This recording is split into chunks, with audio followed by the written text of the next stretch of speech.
Masker. Tadi Kalau Bapak mau debat kita diri aja, jangan lagi duduk itu nggak enak juga dilihat orang. Mbak, sesuai dengan aturan menggunakan masker yang benar dari Pengemudi ojol ini tidak terima saat terjaring razia protokol kesehatan di kawasan Proximas, Gambir, Jakarta Pusat. ya, makanya kita kasih tahu sekarang. Ia berdalih telah mengenakan masker yang dinilai petugas tidak sesuai aturan. Nggak lama. Kita data aja dulu ya. Tolong aja Mas. Pelanggar ini pun nekat berusaha tancap gas menghindari sanksi, namun aksinya terhalang petugas.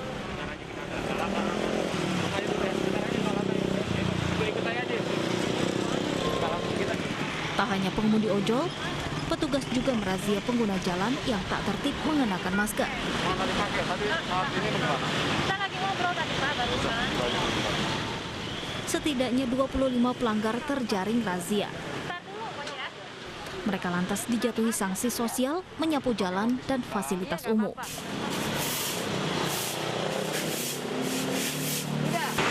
Ya, pelanggar yang terlihat menerobos para petugas, blokade petugas, dia beralasan karena buru-buru.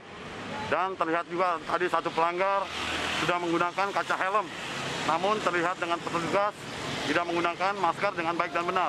Seperti itu. sanksi-sanksi apa aja yang diberikan, Bang?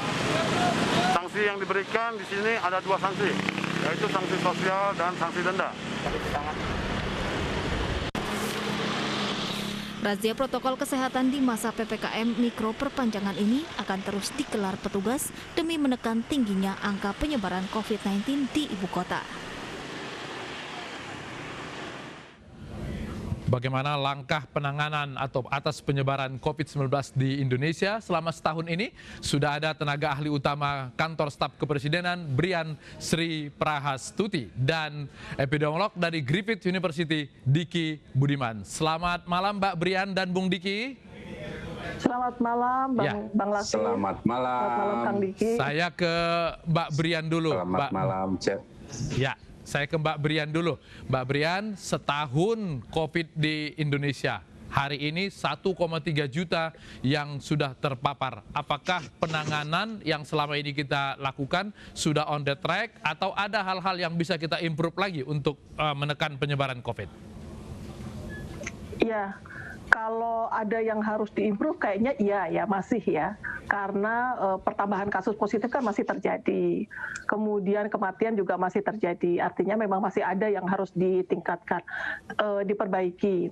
Tetapi sejauh ini kan upaya-upaya yang sudah dilakukan dalam 1 tahun ini banyak sekali ya dinamikanya dan perbaikan. Karena toh pada prinsipnya setiap negara itu unik, situasinya berbeda-beda, sehingga kita tidak bisa merujuk keberhasilan dari satu negara saja begitu kan. Nah, memang ada proses pembelajaran di sini, di setiap negara termasuk di Indonesia. Kalau kita lihat dalam sejarahnya kan, baik itu dari sisi kelembagaan, dari awalnya yang hanya gugus tugas menjadi satgas, kemudian menjadi KPC PEN ya, kemudian secara programatik juga kita bergerak terus, yang awalnya hanya awalnya itu bentuknya adalah semacam respon terhadap situasi emergensi. Kembang, ada 3T sesuai rekomendasi WHO, menjadi 3M, kemudian ada PSBB, PPKM dan seterusnya ya, hingga ke masalah inovasi program, dan yang terakhir ini adalah kita sudah melangkah upaya pencegahan yang harapannya lebih jangka panjang, yaitu dengan program vaksinasi COVID-19. Masih banyak hal Bang Latif yang harus diperbaiki, tetapi sejauh ini menurut saya ya banyak hal lah yang kita lakukan dengan sangat baik. Bahkan untuk vaksinasi ini kita termasuk yang terdepan ya, termasuk yang berani memutuskan sejak awal. Itu sudah ada negosiasi dari awal, diplomasi global untuk mendapatkan akses terhadap vaksin, dan kita termasuk negara yang pertama kali menjalankan program vaksinasi itu di bulan Januari. Baik. Bung Diki, tadi Mbak Brian menyinggung tentang kita menjalankan 3M, kemudian ada PSBB, PPKM. Apakah konsistensi pemerintah dalam menegakkan aturan itu cukup baik selama ini menurut Anda?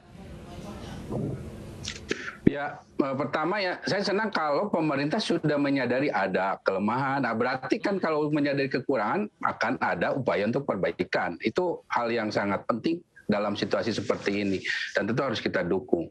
Nah, memang tentu ada catatan ya bahwa ada konsistensi yang diinginkan ini. Dalam catatan saya memang tidak terjaga baik ya, karena ada pasang surutnya. Katakanlah testing saat ini, ternyata testing kita menurun. Nah, padahal di tengah situasi tes positivity rate yang masih dari sejak awal itu kita tidak pernah di bawah 10%. Nah, ini tentu satu hal yang mengkhawatirkan. Dan ditambah lagi sudah ada pengumuman dari Pak Wamenkes ya secara resmi bahwa ada masuknya strain virus baru, yang tentu untuk memperkuat respon itu ya kita harus menjaga sebenarnya bukan konsistensi sih sebetulnya Bang Latif, peningkatan. Karena kalau konsistensi soalnya mohon maaf kita dalam situasi 3T yang memang belum memadai. Kalau nanti saya bilang konsistensi nanti jadi rendah ini, harus kita tingkatkan soalnya 3T-nya. Nah, jadi ini yang saya kira ini yang setidaknya pemerintah yang diwakili Mbak Brian, yang sering saya panggil Teh Brian karena satu ini adalah hal yang penting ya. Dan saya harap ini tidak hanya di level pusat, karena masalahnya pusat itu memfasilitasi Bang Latif. Jadi yang bergerak ini sebetulnya daerah, dan kita harus pahami juga dalam sejak desentralisasi ini, sektor kesehatan ini kewenangannya banyak di daerah. Jadi kalau kepala daerah ini tidak memiliki konsep atau kesadaran yang sama dalam menyadari kekurangan atas strategi-strategi yang sudah dilakukan dalam 1 tahun, ini yang berbahaya. Nah, saya harap nanti pemerintah pusat ini akan memfasilitasi. Baik. Tadi sebutkan testing kita tidak terlalu banyak. Apakah jumlah 10,8 juta, artinya 2,67% dari jumlah penduduk kita itu dibandingkan dengan negara-negara lain tergolong rendah? Iya, sayangnya begitu. Karena begini, tes itu dia harus mengacu pada skala penduduk, di mana kalau bicara angkanya di 1 tes per 1.000 orang per minggu, dan itu pun minimal Bang Latif. Dan ada rujukan kedua, dia harus selain yang tadi skala penduduk harus sesuai dengan eskalasi pandeminya, di mana itu harus mengacu indikatornya tes positivity rate-nya harus 5% atau di bawah 5%. Nah, atas kondisi ini kita bisa lihat bahwa seringkali dalam sejak awal tahun ini kita padahal di ketinggian 20%-an. Ini namanya sangat tinggi. Artinya kita testing kita belum sesuai dengan skala atau eskalasi pandeminya Bang Latif. Oke, saya ke TB. Saya ikut manggil Teh Brian kalau begitu TB ya. Ini kalau turunnya testing inikah yang kemudian membuat kelihatannya jumlah pasien positif di beberapa hari terakhir ini menurun? Atau memang aslinya di lapangan menurun? Susah juga ya kalau menjawab pertanyaan ini. Tetapi saya melihatnya begini, sebetulnya kan upaya-upaya perbaikan itu sudah dilakukan. Karena kalau kita berbicara testing, kan kita berbicara tentang fasilitasnya, tempatnya, kemudian orang yang melakukan, alat dan bahannya. Dan ini kan kita ketahui bahwa sebetulnya semakin lama ini ketersediaannya semakin baik. Kan dari sisi metode pemeriksaan itu kita kan yang awalnya itu kita hanya dengan menggunakan PCR, RT-PCR. Sekarang kemudian kan di beberapa tempat sudah mulai menggunakan Ginos, kemudian menggunakan antigen, dan pengaturan bahwa antigen itu bisa dikonsider sebagai hasil testing, ini juga baru belakang-belakang dilakukan ya, dengan catatan tertentu, ya ini kalau akses terhadap pemeriksaan PCR itu tidak bisa dilakukan atau bisa dilakukan tetapi hasilnya lebih dari 24 jam. Mungkin ini juga itu karena banyak yang kemudian pemeriksaan beralih ke antigen. Tetapi kita bisa melihat dari sisi positifnya Bang Latif, bahwa situasi ini kemudian mendorong pemerintah untuk memperbaiki juknis. Saya lebih melihat sebetulnya kepentingan untuk tracing ya yang diperbanyak, dan ini kita masih banyak yang harus kita kan ya, kemampuan kita untuk melakukan tracing. Dan salah satu yang mau saya highlight adalah bahwa pemerintah dalam hal ini Kementerian Kesehatan cukup responsif melihat melihat kebutuhan di lapangan. Misalnya, kalau di awal itu Juknis kita mengatakan tracing dilakukan hanya pemeriksaan PCR itu dilakukan hanya pada saat tracing kalau si orang yang kita duga ada kontak erat itu dia ada gejalanya. Nah sekarang tuh udah enggak, sekarang bisa dilakukan. Jadi perbaikan-perbaikan itu dilakukan. Tentu saja ada konsekuensinya dengan ada perubahan Juknis ini, maka kemudian di daerah itu dia akan terdorong untuk meningkatkan tadi fasilitas orang yang melakukan dan alat dan bahannya untuk tersedia di puskesmas. Baik. Kalau untuk DKI itu lumayan progresif ya, lumayan maju ya. Tetapi di daerah-daerah bahkan provinsi yang terdekat dengan DKI di Jawa Barat misalnya, mungkin kemampuan tracingnya masih belum maksimal. Dan ini tidak sepenuhnya salah karena Juknisnya tadi mengatakan seperti itu. Oke, sekarang tinggal 16 wilayah yang masih zona merah. DKI Jakarta dan Jawa Timur yang tadinya penyumbang terbesar pasien positif sudah turun ke zona oranye. Ini memang karena masyarakat sudah mulai sadar atau memang karena jumlah tesnya yang tidak memadai? Ya, dua-duanya ada kemungkinannya begitu. Tapi kan indikator apa namanya keberhasilan situasi itu tidak hanya dilihat dari testing juga ya. Kita juga melihat juga bagaimana tingkat severity keparahan mereka yang dirawat. Kemudian juga ini sudah kemarin sempat ada peningkatan di mana rumah sakit itu sudah mulai overwhelmed, tapi kan sekarang sudah mulai terkendali kembali. Juga dilihat dari sana. Jadi tidak hanya dilihat dari positive rate-nya atau tidak hanya dilihat dari jumlah yang di testing, tetapi juga kita lihat bagaimana rumah sakit mampu melakukan tata laksana sehingga kasus yang berat itu banyak yang bisa disembuhkan. Jadi angka kesembuhannya Bang Latif itu juga penting juga. Kemudian selain juga melihat angka kematian. Oke, Bung Diki, apakah faktor tracing, tes, dan apa satu lagi yang Anda sering sebutkan 3T itu memang berjalan dengan baik dan merata di seluruh Indonesia? Ya ini harus diakui belum, ya harus diakui belum. Saya bisa lugas menjawab belum. Karena apa? Karena memang inilah yang dari awal kita apa namanya agak sedikit tertinggal ya di dalam merespon melalui strategi yang sebetulnya sangat fundamental dan esensial untuk strategi pengendalian wabah. Namun tentu ini pada beberapa daerah ada yang performanya bagus ya, seperti yang tadi saya sampaikan Febrian kayak Jakarta ya, dan saya setuju memang bahwa performa satu daerah itu juga tidak harus selalu dilihat, oh ini kasusnya banyak tapi berarti jelek. Tidak seperti itu sebetulnya dalam pengendalian pandemi ini, karena memang kewajiban pemerintah lah menemukan kasus-kasus ini ya, namanya itu menemukan ya, bukan menciptakan, karena testing itu memang menemukan kasus. Nah karena kalau tidak ditemukan, apalagi nanti tidak di tracing seperti Brian tadi sampaikan, maka kita nggak akan bisa melakukan isolasi karantina yang itulah sebetulnya kunci memutus transmisi ini.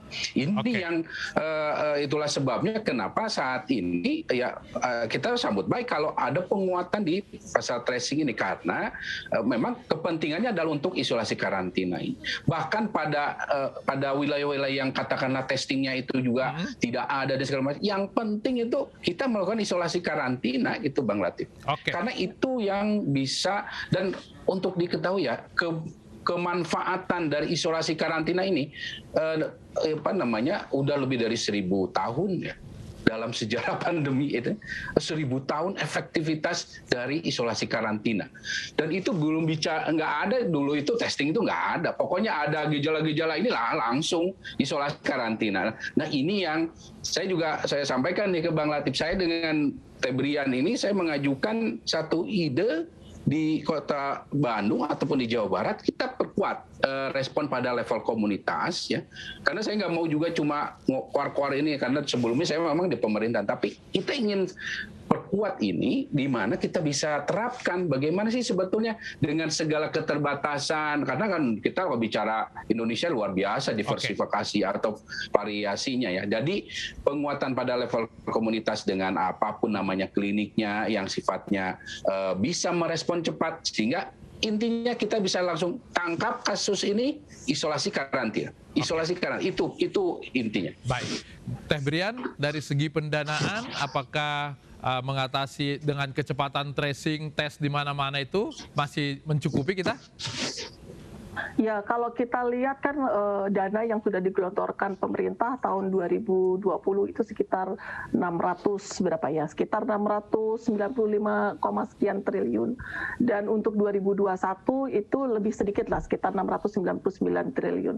Jadi masalah cukup atau tidaknya itu relatif ya, tergantung uang itu dipergunakan untuk apa kan. Yeah. Dan pemerintah kita kan sejak awal melihat bahwa pandemi COVID-19 ini masalah yang bukan masalah tunggal, bukan sekedar masalah kesehatan, sehingga cara kita merespon pun merespon yang komprehensif, di mana secara prinsip respon kita kan ada 3 ya, respon untuk kesehatan, kemudian respon untuk berupa bantuan sosial dan stimulus ekonomi. Jadi dana ini sudah termasuk untuk hal-hal tersebut. Baik, Mbak Brian dan Bung Diki, terima kasih. Mudah-mudahan kita berhenti di sini untuk penyebaran COVID-19 di Indonesia. Selamat malam. Ya, kita langsung ke Wisma Atlet. Apakah di sana terjadi penurunan pasien dan seperti apa penanganan pasien-pasien yang ada di sana? Sudah ada reporter kami Nadia Raisa di sana. Nadia, silakan langsung dari Wisma Atlet.